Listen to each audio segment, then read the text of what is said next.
afternoon, everyone. My name is Jamie Low from RMIT University, and my talk today will be on fabrication of integrated photonic chips for precise navigation.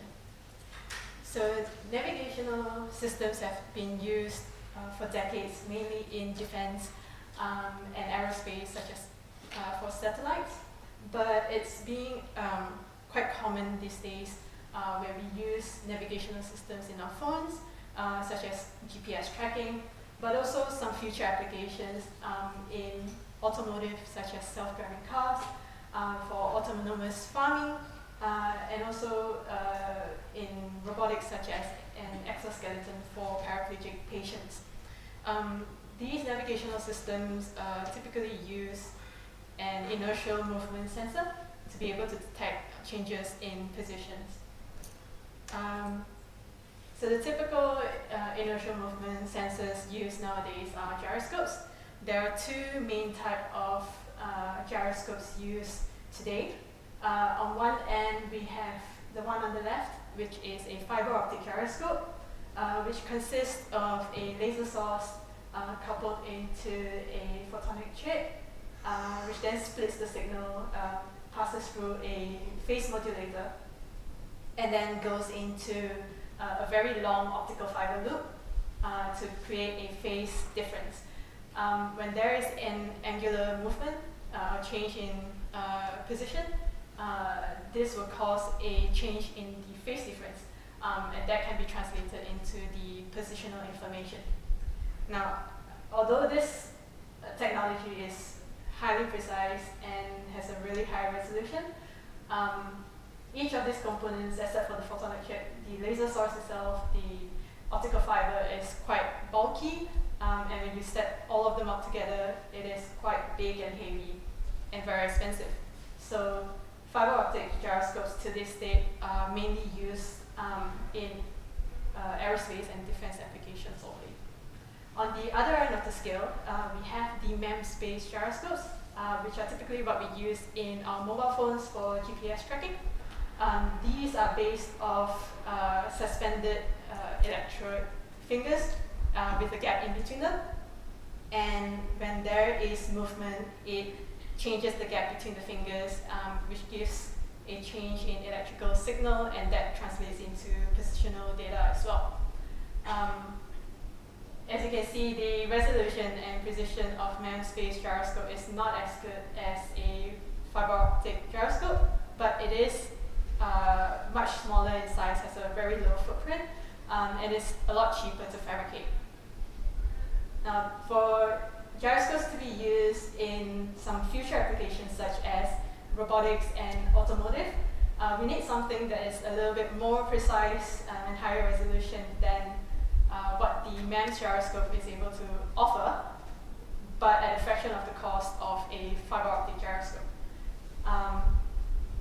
It is possible to improve the precision and resolution of a MEMS-based gyroscope by reducing the gap between the fingers, but it is coming to the limit where if you were to reduce it any further, you will cause the electrode fingers to short circuit. So in order to bridge the gap between a MEMS gyroscope and a fiber optic gyroscope, we need something that can work in between these two resolutions and cost. So here comes the photonic integrated circuit, which was presented earlier as well. So photonic integrated circuits are basically photonic chips that have different optical components, and you can also add on electrical components on it to have all of the components such as the lasers, the waveguides, the photodetector all on a single chip. For example, the image on the left is an example of an integrated photonic chip which has an on-chip laser passing through a waveguide, going through an interferometer, and the output is then collected at the photodetector or photodiode. And the size of these chips are usually in the centimeter scale compared to a fiber optic gyroscope, which is about 1 meter. So in order to use this photonic integrated circuit for gyroscopes, we have collaborated with industry partners, Advanced Navigation, to create a prototype of what you see in a fiber optic gyroscope, but all of the components are on a single chip. So the image on the right is something we would like to fabricate, which has the on-chip laser passing through the waveguide with the phase modulators that goes into an on-chip core that will simulate the optical fibers. So the fabrication process for these chips are the standard waveguide fabrication process. Here we have used silicon nitride loaded lithium-ion insulator platform, and starts with fabrication of the silicon nitride waveguides, where we use electron beam lithography to pattern our design, and then using reactive ion etching to remove the areas of silicon nitride that we don't want to create the silicon nitride waveguides. And then this is followed by fabrication of the phase modulators, where we use photolithography and electron beam evaporation of gold to create the electrodes for the modulators.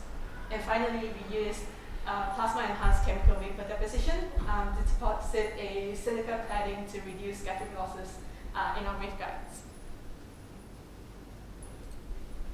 So for the silicon nitride waveguide fabrication, the electron beam lithography was done with a Wave EPPG 5000 plus system at MCN, and the reactive ion etching was done on the Oxford Plasma Lab 100 ICP-RIE at MCN as well as with the Oxford Plasma Pro RIE at ANFFQ.